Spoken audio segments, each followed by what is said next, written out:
अस्सलाम वालेकुम नाजरीन, आप देख रहे हैं मेरा यूट्यूब चैनल न्यूज़ 24 ऑफिशियल। नाजरीन आपकी खिदमत में नए व्लॉग के साथ हाजिर हैं। पहले इमरान रियाज खान की ये वीडियो देखें, उसके बाद बात करते हैं। नई अपडेट के साथ आपकी खिदमत में हाजिर होते हैं। पहले ये वीडियो देखें, फिर बात होगी।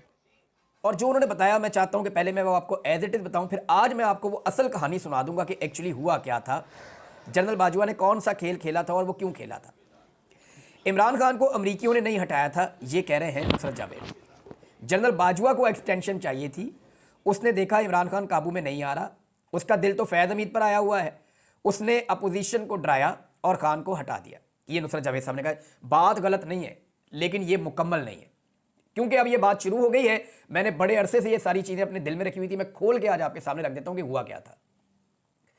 हुआ ये था कि जनरल बाजवा का दिल नहीं भर रहा था एक्सटेंशन से। जब इनको 2019 में एक्सटेंशन मिली और सारी पॉलिटिकल पार्टीज ने इनको एक्सटेंशन दी, तो जनरल बाजवा ये क्लेम करते थे कि मैं इमरान खान का आर्मी चीफ नहीं हूं, मैं सारी पॉलिटिकल पार्टीज का मुत्तफिका आर्मी चीफ हूं, पाकिस्तान का आर्मी चीफ। इसीलिए वो पार्लियामेंट के जरिए से सारा करवाया गया था और लाहौर में और दीगर जगहों पर जश्न भी मनाया गया कि जनरल बाजवा को एक्सटेंशन मिल गई। अब जनरल बाजवा को एक एक्सटेंशन और चाहिए थी और वो एक एक्सटेंशन के लिए पर तोड़ रहे थे। 2021 में उन्होंने चेक करना शुरू किया कि 2022 में क्या इमरान खान मुझे एक और एक्सटेंशन देगा। तो जनरल बाजवा के जो बहुत करीबी लोग थे पाकिस्तान तहरीक इंसाफ में, जो इमरान खान साहब के वज़रा के अंदर भी शामिल थे, बाद में वो छोड़कर भी इमरान खान साहब को चले गए, उनसे जनरल बाजवा ने रब्ता किया और अंदाज़ा लगाने के लिए कहा कि जरा अंदाज़ा तो लगाएं कि मामला क्या है। तो जब इमरान खान साहब के साथ ऑफ द रिकॉर्ड लोगों ने बात की, तो इमरान खान साहब ने कहा यार मैं पहले एक्सटेंशन देकर पछता रहा हूं, मैंने अपना असूल तोड़ा है, तो मैं दोबारा एक्सटेंशन देना है, अभी बड़ा वक्त पड़ा है, देखेंगे। इमरान खान साहब ने नागवारी का इजहार किया इस सवाल के जवाब में। यह इंफॉर्मेशन जनरल बाजवा तक पहुंच गई कि इमरान खान मुझे जाती तौर पर एक्सटेंशन मजीद देने के हक में नहीं है। अच्छा, यह बात सिर्फ बाजवा साहब तक नहीं पहुंची, आसपास भी पहुंच गई, यानी जो मिलिट्री एस्टेब्लिशमेंट के हल्के हैं उनके अंदर भी चली गई। बाजवा साहब ने बेइज्जती महसूस की। उन्होंने कहा जी एक्सटेंशन तो मैंने लेनी है, अब इमरान खान नहीं होगा, एक्सटेंशन मैं ले लूंगा, मैं अपने बंदे लाके एक्सटेंशन ले लूंगा। वैसे भी उनके दिल के अंदर एक प्यार मोहब्बत तो था मियां नवाज शरीफ साहब के साथ, वो सब जानते हैं कि जनरल बाजवा और क्या ताल्लुक है नवाज शरीफ का और जनरल बाजवा के ससुर का और ख्वाजा आसिफ का, ये नेक्सस है क्या एक्चुअली, ये सबको पता है, कुछ छुपी हुई बात नहीं है।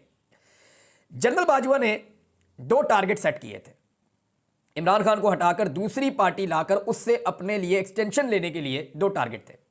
नंबर 1, पाकिस्तान की पॉलिटिकल पार्टीज, उनको सबको राजी करना है कि इमरान खान की हुकूमत गिरा के आप आएँ और आके मुझे एक्सटेंशन दें। नंबर 2, पाकिस्तान की मिलिट्री एस्टेब्लिशमेंट को राजी करना है, क्योंकि इमरान खान मिलिट्री एस्टेब्लिशमेंट के अंदर मकबूल थे। तो सबसे पहले तो फैज़ हमीद को हटाया गया और जनरल नदीम अंजुम साहब आ गए। अब हुआ यह कि मिलिट्री एस्टेब्लिशमेंट को कैसे समझाया जाए। मैंने आपको कई दिनों से एक बात कर रहा हूं कि पाकिस्तान की मिलिट्री एस्टेब्लिशमेंट का एक रिकॉर्ड बड़ा क्लियर है और हमेशा से क्लियर है कि वो कभी भी अमेरिका के खिलाफ नहीं जाते, जो अमेरिका कहता है वो वही करते हैं। तो मिलिट्री एस्टेब्लिशमेंट को कंट्रोल करने के लिए अमेरिका से एक दबाव दरकार था ताकि जनरल बाजवा के साथ सारे के सारे मिल जाएं। अब अमेरिका के अंदर लॉबिंग शुरू करवाई गई 2021 में सॉरी, ये लॉबिंग बहुत तेज हो गई और उसके लिए पैसा भी पाकिस्तान का खर्च हुआ। ये कहानी सारी अब सामने आ चुकी है, ढकी छुपी नहीं है, अखबारात में छप भी चुकी है। तो जनरल बाजवा साहब ने अमेरिका में लॉबिंग करवा के उनको बताया इमरान खान आपके लिए बहुत बुरा है, मैं आपके लिए बहुत अच्छा हूं, ये बाकी पॉलिटिकल पार्टीज बेहतर है आपके लिए, इमरान खान बहुत बुरा है। जो बाइडन पहले ही इमरान खान साहब से शख्सी तौर पर थोड़ा सा वो रखते थे बुग्स, तो वो फौरी तौर पर इनके ट्रैप में आए और जबरदस्त किस्म का एक वहां से साइफर आ गया। जनरल बाजवा साहब, अब देखिए इमरान खान साहब बार बार पूछते थे साइफर लिखा किसके नाम गया था कि इमरान खान को निकालो, किसके नाम था, यानी लिखा तो आपके वो साइफर तो एक्चुअली नोट्स होते हैं ना, एक्चुअली तो साइफर नोट्स होते हैं जो मीटिंग हो रही होती है, तो वो ऑर्डर किसके लिए था, एक्चुअली पाकिस्तान की एस्टेब्लिशमेंट के लिए था। तो जनरल बाजवा ने मिलिट्री एस्टेब्लिशमेंट को बताया कि जनाब ऐ हो गया रे, अमेरिका इमरान खान को अब बर्दाश्त नहीं कर रहा है, इसको निकालना पड़ेगा। सियासतदानों को जनरल बाजवा ने डराया कि इमरान खान जो है ना वो जनरल फैज़ हमीद को ले आएगा और ये जितना आपके ऊपर जुल्म हुआ ना ये सारा जनरल फैज़ हमीद ने किया, मैं तो आपके साथ हूं। ये करके सियासतदानों को भी राजी कर लिया और फिर पाकिस्तान में रजीम चेंज ऑपरेशन करवा दिया। ये है जी सारा खेल। इस तरह जनरल बाजवा ने अमेरिका को भी इस्तेमाल किया और अमेरिका ने इमरान खान का रजीम तब्दील करवाया। वो इसके अंदर ना सिर्फ इन्वॉल्व हुए बल्कि उन्होंने बहुत सारी एफर्ट की। फिर उसके बाद जो सहाफ़ी शामिल हुए, बहुत सारे आपके सियासतदान शामिल हुए, बंदे तोड़े गए, बहुत सारा पैसा इन्वॉल्व हुआ और इस तरह जनरल बाजवा ने रजीम चेंज करवा दिया।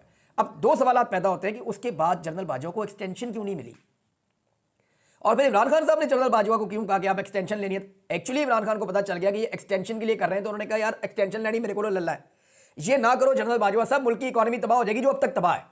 इमरान खान ने दुरुस्त कहा था कि अगर आप अभी छेड़ेंगे हुकूमत को, हमारी पॉलिसीज खराब हो जाएंगी, लोग इन पे एतबार नहीं करेंगे, मुल्क की इकोनॉमी बढ़ जाएगी, और वो बढ़ गई। वो अभी तक ठीक नहीं हो रही, सारे कोशिशें करके देख चुके हैं।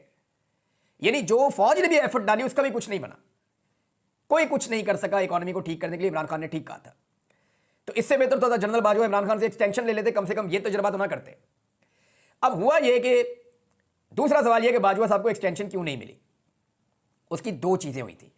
अब मैं आपके सामने वो फैक्ट रखने लगा हूं जो मुझे थोड़े दिन पहले पता चले थे।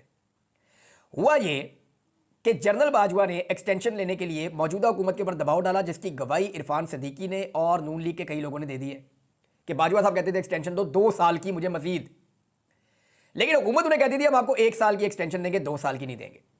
हुकूमत ये चाहती थी कि फैज़ हमीद समेत बहुत सारे जर्नैल रिटायर हो जाएं, जनरल बाजवा कंटिन्यू कर लें, 2023 में नए आने वाले बंदों में से हम एक बंदा चुन के अपना आर्मी चीफ लगा लेंगे, हमें सुकून हो जाएगा। लेकिन जनरल बाजवा 2 साल की एक्सटेंशन मांग रहे थे, इस पे झगड़ा हो रहा था। जनरल बाजवा ने मार्शल लॉ की धमकी भी लगाई कि मैं मार्शल लॉ लगा दूंगा अगर आपने मुझे एक्सटेंशन ना दी तो।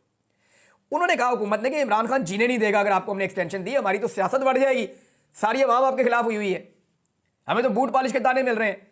तो फिर जनरल बाजवा ने क्या किया कि पंजाब के अंदर फ्री एंड फेयर इलेक्शन करवा दिया। वो जो 20 सीटों पे इलेक्शन हुआ था 17 जुलाई 2022 को, और उस बुनियाद पे इमरान खान साहब से मुलाकात करके कहा कि देखें मैंने फ्री एंड फेयर इलेक्शन करवाया, मैं बिल्कुल ऐसा free and fair election Pakistan में करवाना चाहता हूं, लेकिन ये इलेक्शन अभी नहीं हो सकता, उसके लिए मुझे एक एक्सटेंशन चाहिए, चंद महीने में मैं रिटायर हो रहा हूं, आप मुझे एक एक्सटेंशन दे दें। मुझे हुकूमत 1 साल की एक्सटेंशन दे रही है आपकी मर्जी के खिलाफ, अगर आपकी मर्जी शामिल हो जाए तो मैं 2 साल की एक्सटेंशन ले सकता हूं, मैं बड़े आराम से आपको फ्री एंड फेयर इलेक्शन करवा दूंगा। खान साहब आपकी मकबूलियत है, आप जीत जाएंगे, हमारे खिलाफ आप बयानियां बनाना बंद कर दें। इमरान खान साहब नहीं माने। उन्होंने कहा, जनरल बाजवा साहब ने यह भी धमकाया कि मेरे बाद जो आएगा ना, आप लोग जो है वो कानों को हाथ लगाएंगे और मुझे भूल जाएंगे। ये जनरल बाजवा ने एक नहीं कई जगह पे कहा। अब हुआ यह कि इमरान खान साहब माने नहीं और उन्होंने कहा जी 6 महीने बाजवा साहब आपको हम दे सकते हैं और आप इलेक्शन करवाएं और जाएं। अब 6 महीने की जब बात आई तो जनरल बाजवा को लगा कि 6 महीने की एक्सटेंशन क्या एक्सटेंशन है। अब वो हुकूमत को कह रहे हैं कि देखिए इमरान खान इतना तो मान गया है ना, उसने स्टेटमेंट तो दे दिया है, तो आप मुझे 2 साल की दे दें। हुकूमत के साथ उनकी ये मारधाड़ चल रही थी, इतने में शहीद अरशद शरीफ शहीद हो गए। यानी इसमें 2-3 चीजें ध्यान में रखिएगा। एक तो शहबाज गिल के ऊपर और आदम सवाती के ऊपर जुल्म और जबर के पहाड़ तोड़ दिए गए, लोगों को नंगा करने का सिलसिला शुरू हो गया, और ये सारा काम ISI पाकिस्तान की इंटेलिजेंस एजेंसी है उसके ऊपर इल्जाम लगता है कि वो कर रही थी। और लगातार जब ये चीजें हो रही थी तो इससे नफरत और ज्यादा बढ़ती गई जनरल बाजवा के खिलाफ।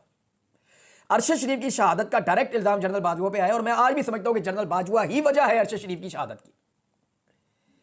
लेकिन मुझे यानी ये फूड फॉर थॉट है, मुझे एक बंदे ने कहा और मुझे लगा कि इस बात को ऐसे देखना भी चाहिए कि क्या अरशद शरीफ की शहादत और इमरान खान को गोलियां ना लगती तो 100% जनरल बाजवा एक्सटेंशन ले जाता।